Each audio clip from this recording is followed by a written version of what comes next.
Okay, so today the question is, what is a shaman?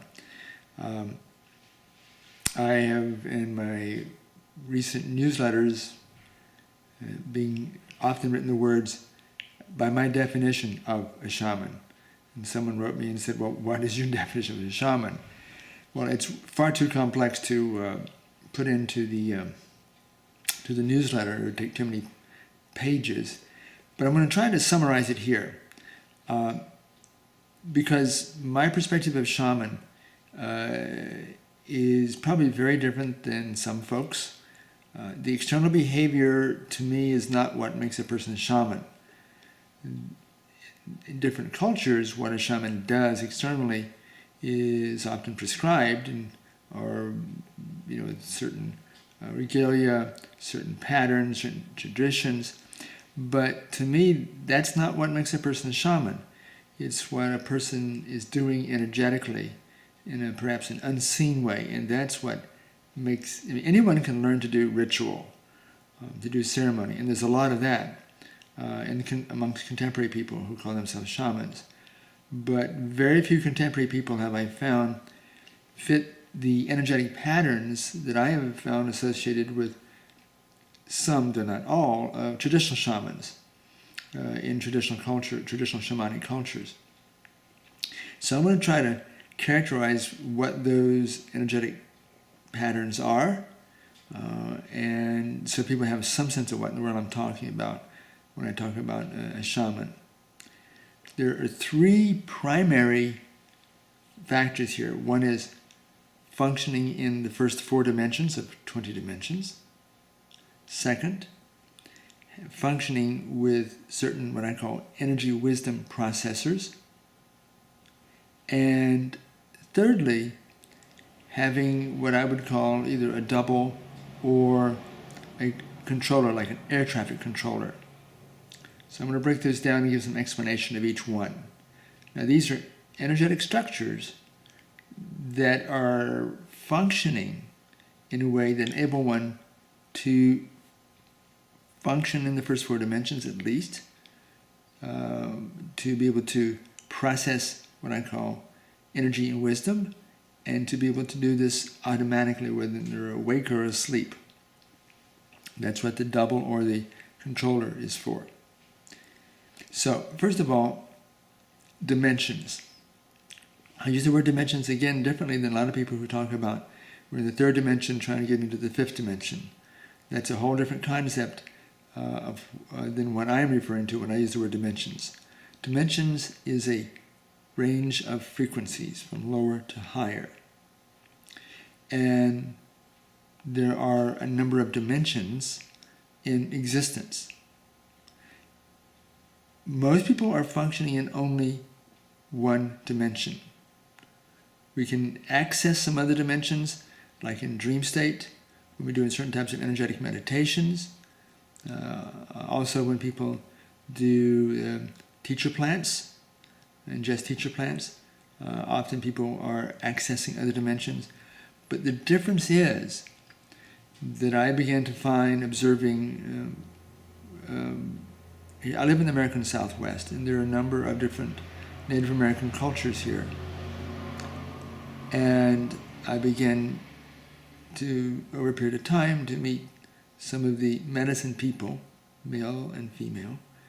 And over time I began to realize that they had certain energetic functioning that most other people do not have. And that's what makes them a shaman by my definition. So there's an energetic structure that we all have available to us, but most people do not develop. I refer to it as the shamanic infrastructure. And it enables us to literally vibrate at higher and higher frequencies once the structures develop, higher and higher frequencies. Because when I talk about the first 4 dimensions, the 2nd dimension is a higher range of frequencies than the 1st dimension, which is where all of us basically work, talk, make love, eat in. And the 2nd dimension is a higher range of frequencies. 3rd dimension is even higher. 4th dimension is even higher. And there are even other dimensions higher than that in terms of ranges of frequencies. And when one develops this structure extensively enough, that I call the shamanic infrastructure, one is able to literally vibrate at higher frequencies 24/7. Not just to an end ceremony, but 24/7. And doing that, one is able to then have a greater impact on what is happening here in this earthly dimension where there's matter, where there's also subtle energy as well, which is still first dimension. So it's developing this structure that makes the difference so the person can vibrate at these higher ranges of frequencies. Secondly, developing what I call the energy wisdom processors. The third dimension is what I call wisdom. The fourth dimension is what I call energy. The fourth dimension is where all energy originates. And the third dimension is where frequencies are sort of combined together in sets of frequencies. And in effect, these are sort of like the laws of existence.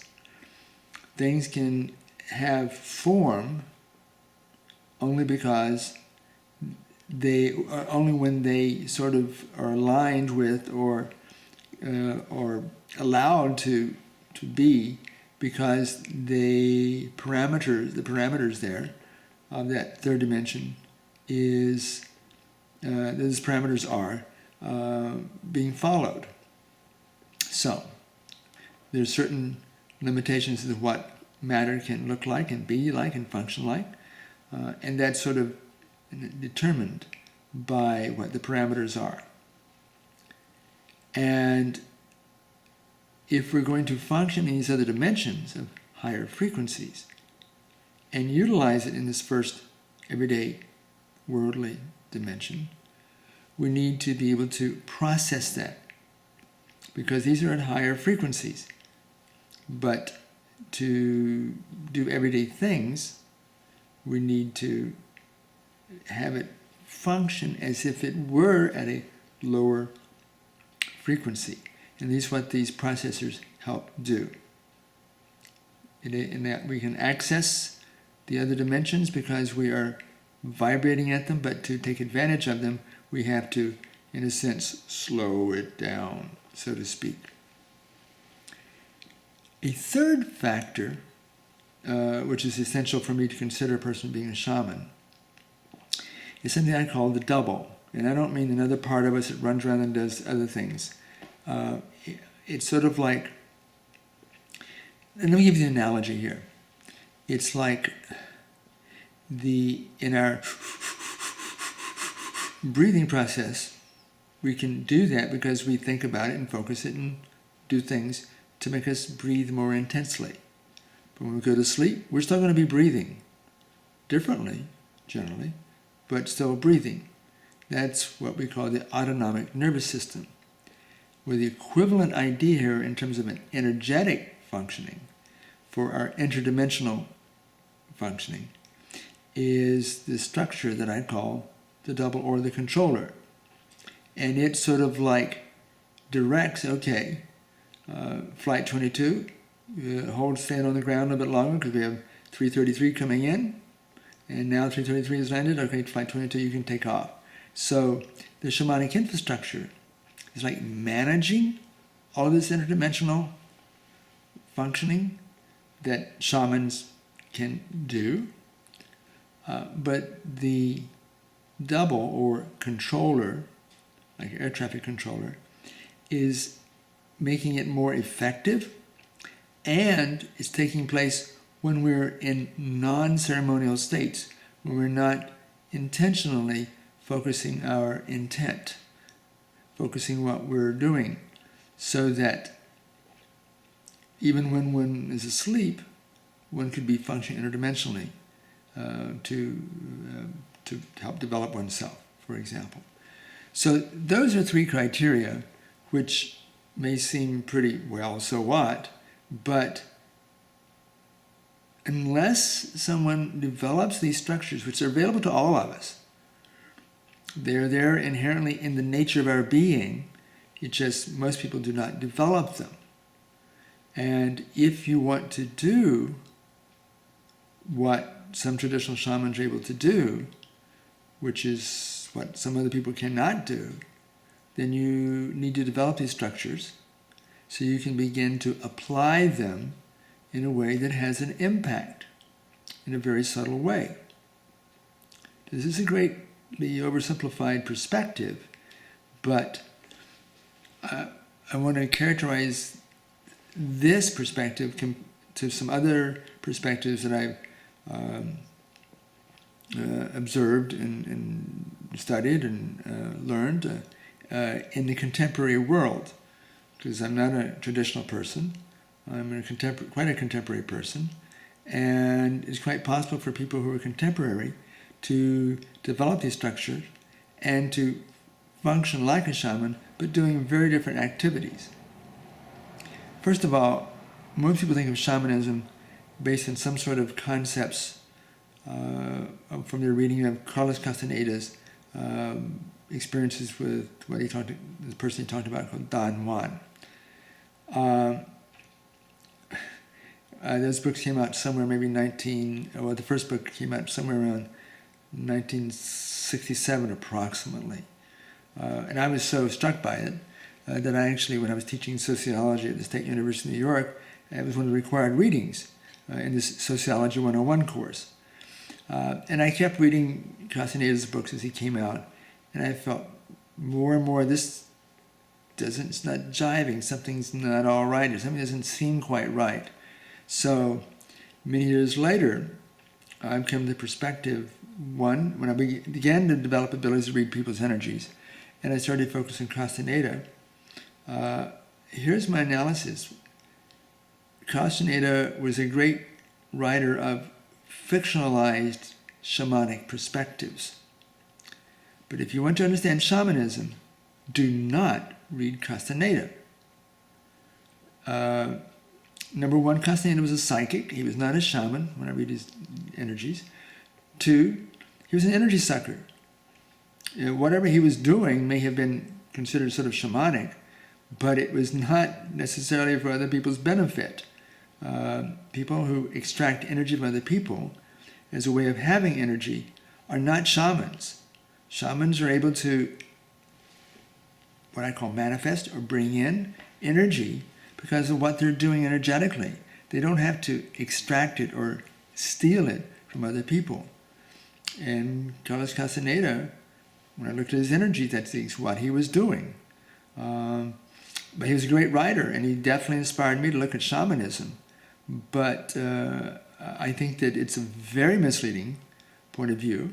Great fiction. He was a great writer, no question about that at all. But if you want to understand shamanism, Castaneda is not the place to go. Secondly, a lot of people who are studying shamanism and contemporary lifestyles are really focusing on symbols, going into deep meditative or trance-like states, making contact with their power animals, and interpreting or getting messages. Now that's a very valuable methodology, but it's a system called journeying. And it's very, very popular, probably the most common way that people do shamanism, do shamanic practices in the contemporary world, non-traditional context. And it's a very powerful methodology, very effective in many ways. But I don't read that when I see those practitioners' energies, they're not functioning in more than one dimension, most of them. It's really rare that I found such a practitioner functioning in more than one dimension. So being able to, I'll say, commune with other spirits, such as nature spirits or the power animals, we can develop abilities to do that without functioning in more than one dimension, because there are other beings in this dimension, from my observation and understanding, that do not have dense matter structures that we might call organisms and bodies, but still they exist in this dimension. And relating to them it can be very valuable for us to have understandings. But that's still, and that's very useful, but that's still not functioning in other dimensions. And from my perspective, what a shaman does primarily is transform. Information helps us to change our behavior, change our attitude, change our beliefs and perspectives, and that's important. But until you can literally change the underlying frequency or intensity, energetic structures that constitute a person, my perspective is you have not had real transformation. There's been a change in behavior, attitude, or belief, and that's valuable. But underlying change is when you're able to, in a sense, go into our own selves or facilitate this in other people, and there's an underlying structural change or functional change. And that's where the real transformation takes place. And in contrast to these Carlos Castaneda and their journeying perspective, I would encourage you to see a documentary called The Horse Boy, because this is about an autistic child. His parents take him to Mongolia. It's a very powerful documentary. And there the child, this autistic child, meets with, and the parents meet with a group of shamans at the beginning of the documentary, which are, they're 8 of the 9 people there that they call themselves, they're called shamans. But fit my definition of a shaman, one does not, more of a psychic. Psychics are valuable, but they're not the same thing as generally like shamans. Psychics can perceive, but shamans can do. That's a big difference. I'm making a huge oversimplified characterization right now, but I find that often. So there's a difference, there's some changes, some transformations in the child, and particularly the parents. And then at the end of the documentary, they're farther north in Mongolia, and they meet this kick-ass shaman. He's in his 70s. He's very quiet. And they meet with him twice. Actually, really only twice. And when I read the energies of the child, an autistic child had some major transformation take place. And you have to watch the documentary to see it. You can get it, it's online, you can order it. You can get streaming in different places. So it's called The Horse Boy. It's also a book, but the documentary, you get to actually see the shamans. Those people, referred to as shamans, except for one, from my perspective, really are shamans. And they're doing things. And it's not the external behavior that you'll see out from time to time. While that's important and useful, the external behavior, it's what they're doing energetically. And this is one of the main things about a shaman. I want to give another perspective here of when I'm thinking about a shaman, in terms of what a shaman does, but you don't see it. You might sense it somehow, but well, unless you see energy. Some people see energy. I feel energy. And it's a process that I call merging. And what merging is, first of all, people's energies interact in many different ways. They just interact. Some people interact energetically by infusing energy in other people. In other words, they, in a sense, give away their energy, and that's beneficial to the other person, but over time that drains you. Then there are people who are what I call energy suckers, and they extract the energy from other people. That is definitely not shamanism. That's, well, dark side type stuff, depending on how you want to label it. But what is, for a real developed person, whom I would consider a shaman, is what they do is they merge with another person's energies. And by merging, I'm referring to they vibrated at their own frequencies and intensities. And they add on the other person's frequencies and intensities patterns. I call them energetic patterns. When that takes place, in a sense, then you have one energetic system. where both people's knowledge base are kind of combined into one database, so to speak. The toolkit, the energetic toolkit of each person is combined. I have a hammer, you have a saw. Now I have a hammer and you have a saw, and you have a hammer and a saw. And they can be utilized while people are merged, which is what takes place often in a transformational or healing ceremony. And it's not like anything is given up. Rather, something is gained by both people. We're talking about now a shaman and a, quote, client, patient. Someone's being, quote, healed or supported to be healed or transformed. And so that's one of the things that's very essential, that if you want to be a shaman, you have to develop those abilities to merge. And what I'm referring to can only really be done interdimensionally. Most practitioners today, such as Reiki, massage practitioners, psychotherapists, physicians, they're doing things in this first dimension, and they're interacting energetically, some more consciously than others, but they're not necessarily doing what I'm referring to as merging. And that is very essential. Now I want to add one other factor here. Merging is not the same thing as what happens for an empath. An empath, in a sense, loses or stops their own energetic patterns and adapts to another person's patterns. So they can feel, sense things. Well, that's useful information if it doesn't overwhelm you.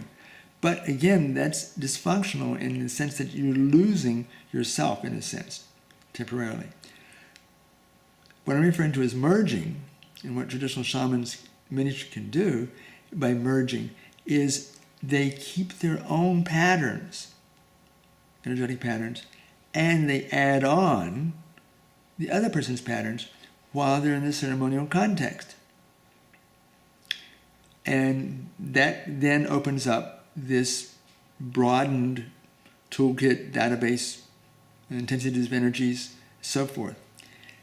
And this is something very important, I think, needs to be added here, that a shaman, mainly what's taking place, the real transformation is taking place, is not what the shaman is doing to the other person, but rather the shaman, having developed himself, herself extensively, brings to that interaction a much wider knowledge base, wider, deeper, higher, whatever term you want to use, plus a lot more energetic tools for transformation. Their abilities is what they are, interdimensional abilities. That then becomes available to the other person, so the other person does it for themselves. And I mean that very, very literally. It's not what a shaman does for the person, but the context that the shaman provides. And yes, the shaman is doing other things. Bone setting, chiropractic, for example, giving herbs, giving information, doing the drumming. All that's valuable.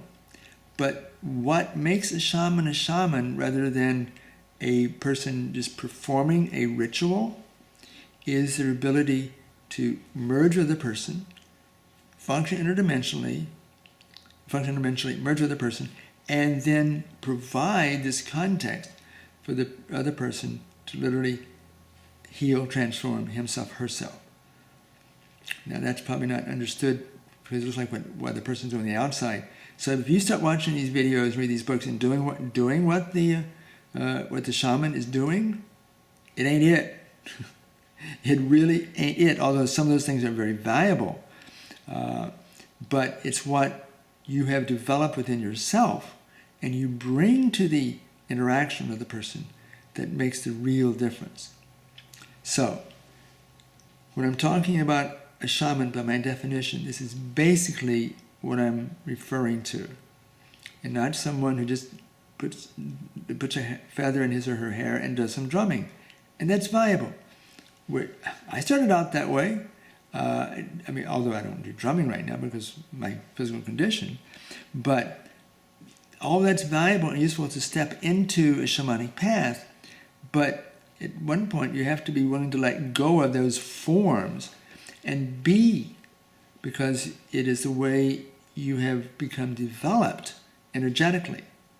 And this is not seen or sensed by the average person. Another shaman might perceive it because part of the whole thing about being a shaman is develop perception and knowing abilities. So I hope this brings some light to it. It's a long explanation a little bit, but this is basically when I'm saying a shaman by my definition. Even though that person may not be in a shamanic role, when I started finding certain people that fit my definition of shaman, who weren't traditional shamans, it really opened my eyes. Some people who are shamans who do not look like shamans, do not act like shamans. Rachmaninoff, the pianist and composer, Carl Jung, psychologist, Margaret Mead, anthropologist, Madame Curie, I think I'm saying that correctly, the scientist of a century ago,